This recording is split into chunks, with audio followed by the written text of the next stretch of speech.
Greetings, my fellow YouTubers. I'm Duel, aka the Big D of Big D's Entertainment Rankings and Reviews. Back again with a TV log, a special one, and this time I'm going to be focusing on a cartoon, not a Saturday morning toon. This is a 5 days a week show, and that would be Batman the Animated Series.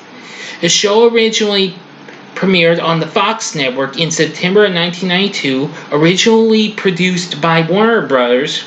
Well, of course, this was released a few months after the success of Batman Returns, released in the summer of that same year. This, however, I'm going to say, unlike the other Batman tunes that came, like Filmation's Batman and New Adventures of Batman, and even Batman and Super Friends, I'm going to say this is probably one of the best Batman tunes there ever was. Although 2004's The Batman comes right behind it. But even so, I absolutely love this series. I do have the first 3 volumes of the show on DVD. I don't want to dig through my box of DVDs to get them out, so forgive me, everyone. There were 4 DVD sets, but however, the 4th one contains the episodes from the new Batman Adventures, which I don't particularly care much for those episodes. Those kind of had me baffled when I first watched them. Anyway, the show features a pretty big set of voice acting cast, including Kevin Conroy, who actually was in Little Rock earlier this month for Arkansas Comic Con. I couldn't get to go because Little Rock's away from where I live, but I ain't telling you where I live because I don't want you people to get any ideas of where I live. Thank you very much. Sorry, everyone. Let's see, the rest of the cast includes Lauren Lester as Robin, although he appeared in some episodes, and then later on in the series run, when it went for a 3rd season, the show was later changed to The Adventures of Batman and Robin. Now, 2 voices were done for Alfred.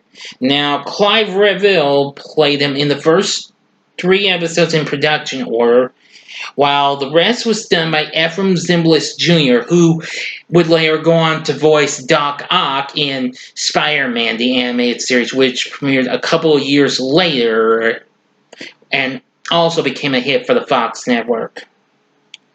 Bob Hastings, who actually was the voice of Superboy in Filmation's Adventures of Superboy cartoon, and in lots of other cartoons, voiced Commissioner Gordon, Robert Costanzo as Detective Harvey Bullock, and Melissa Gilbert as Barbara Gordon, alias Batgirl, who would appear later on.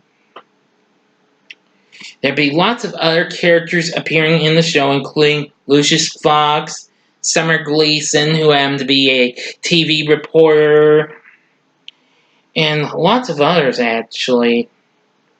Now, the antagonists, though, were voiced by some pretty big stars. Most notably, the Joker, who was voiced by none other than Luke Skywalker himself, Mark Hamill. I didn't know this was him until the internet came along. That gave me my research, and I didn't know that was him. Then there's Harvey Dent, alias Two-Face, and he's voiced by Bull from TV's Night Court, Richard Mall. Paul Williams, who is best known for playing Lil Enos Burdett in Smokey and the Bandit, plus also doing music for various Jim Henson projects like Emmett Otter's Jug Band Christmas and The Muppet Movie and The Muppet Christmas Carol. He voices Oswald Cobblepot, alias the Penguin. Legendary actor John Vernon voices Rupert Thorne. Adrienne Barbeau, best known for playing on TV's Maude and also appearing in the Swamp Thing movie, voices Selena Kyle, alias Catwoman. Let's see, John Glover, who would later go on to play that crazy scientist in Batman and Robin, as well as played Lex Luthor's dad Lionel on Smallville, and more recently we saw him play Dr. Sivana's dad in Shazam. He voices Edward Nygma, alias the Riddler. Diane Pershing, who also appeared at the Arkansas Comic Con earlier this month, voices Pamela Isley, aka Poison Ivy. Harry Pollock II, who I know played, oh, I forgot his name. He was on Webster. He plays, voices Dr. Jonathan Crane, alias the Scarecrow. Ryan McDowell, best known for his work on lots of things, most notably the original Planet of the Apes. He voices Jarvis Tetch, alias the Mad Hatter. And future Hellboy and Sons of Anarchy star Ron Perlman voices Matt Hagen, alias Clayface.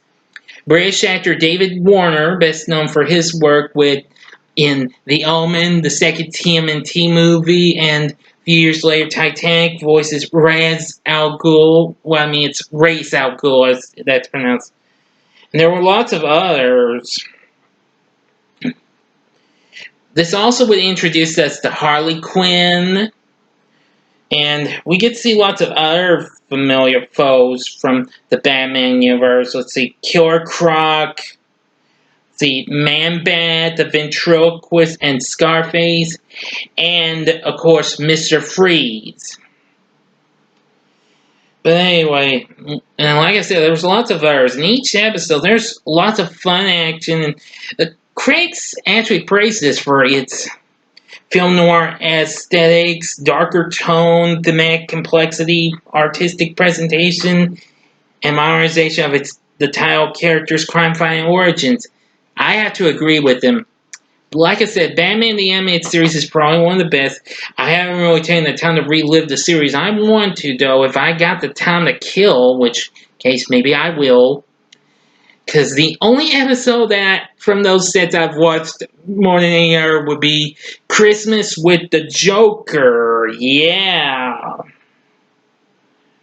Which, believe me, that episode is a classic. Which, let me see. Yeah, which was the second episode of the series. And I gotta say, it had the crazy, the Jingle Bells Joker sayings like Batman smells Robin lay an egg, the Batmobile lost a wheel, and the Joker got away.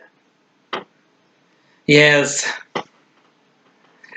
Boy, that episode's just so classic, and I gotta say, I like the portrayals of lots of the Batman characters. Some I got introduced to for the first time since I never took the time to read a Batman comic. I actually like the way some of these villains looked. Clayface, Killer Croc, Two-Face, and of course the introduction of Harley Quinn, which it was really cool.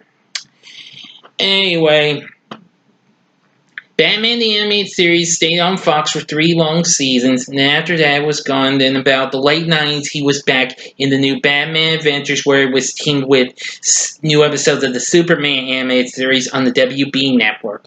But that's kind of more different, though it just kind of baffled me, so I'm not really going to talk about those. They change up things a little bit, and the way characters look, I wasn't too impressed with it.